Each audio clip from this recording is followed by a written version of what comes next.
Nobody knew what really happened to Osaro while he was in a coma, but when he woke up, everything changed. He wasn't the same boy anymore. He could see the future, predict the impossible, change lives with his words. They say some people die and come back. But Osaro? He returned reborn. This is the incredible story of how an ordinary teenage boy became a phenomenon the world would never forget. Osaro was the kind of boy everyone loved, loud, full of life, and always causing laughter wherever he went. But while his charm filled the room, his report cards never did. At 18, while his friends were already talking about universities and scholarships, Osaro was still preparing to write his final secondary school exams. He was a grade D student, a joker, a procrastinator, and honestly, the type of boy no one expected much from academically. But he had heart, and a smile that could calm storms. On the 24th of December, Christmas Eve, while others were busy hanging decorations and pounding yam in preparation for the celebration, tragedy struck. Osaro was being his usual playful self, chasing his little sister around the house. She had just finished mopping the tiles, and in one careless moment, his foot slipped. He fell, hard, his head hitting the floor with a sickening crack. There was panic, screams, blood, rushed feet. His mother, a nurse, was already trying to stop the bleeding before they got to the hospital.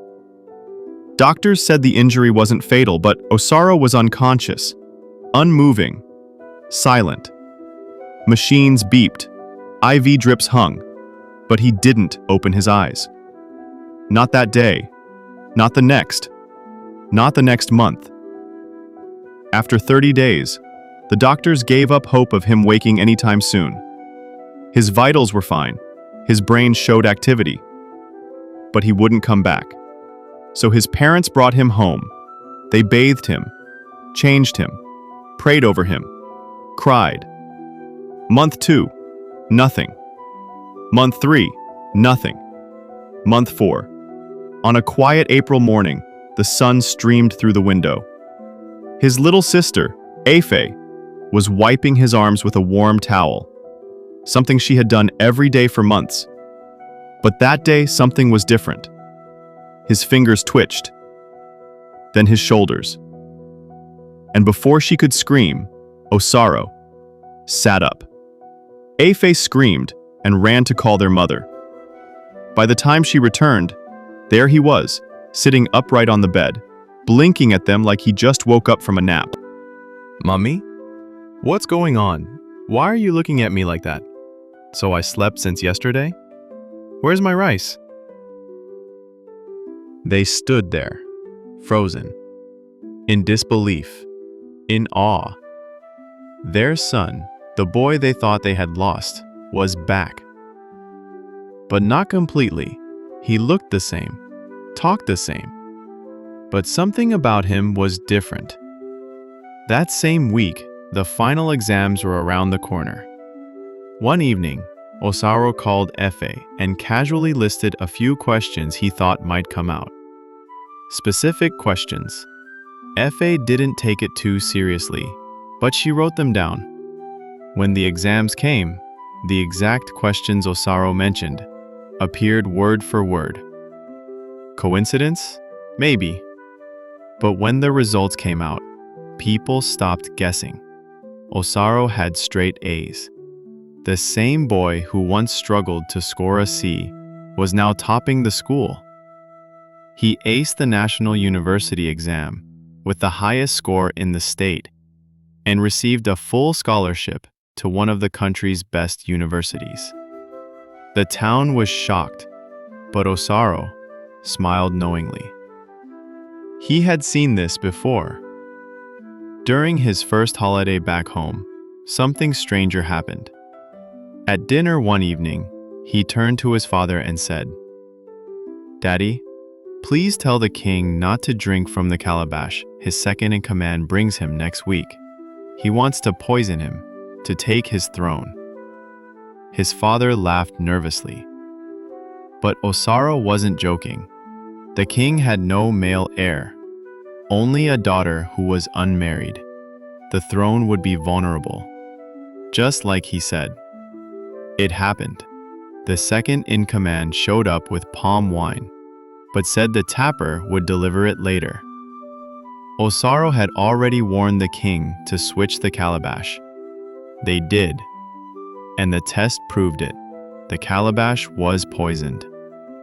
The king was saved, the second-in-command disgraced, and Osaro? He became something of a legend. He predicted football matches with eerie accuracy. Man City will win 3-2. Holland will score twice. It would happen. Arsenal will draw with Chelsea. Saka will score. It would happen. He predicted a tech giant's collapse days before it lost billions in stock value. He wasn't just seeing the future. He had lived it. Osaro, whispering to Efe one night, "Sis, when I was in a coma, I wasn't asleep. I lived a full life there. I saw things, heard things, experienced everything that's happening now. I'm just walking through it again." He began investing in tech, stocks, agriculture. He always knew when to buy and when to sell. Within 3 years, Osaro was no longer the once forgotten boy. He was a multi-millionaire. And not just with money but with purpose. Osaro didn't just change his life, he changed his entire community. He built libraries, sponsored scholarships, opened tech hubs for young people.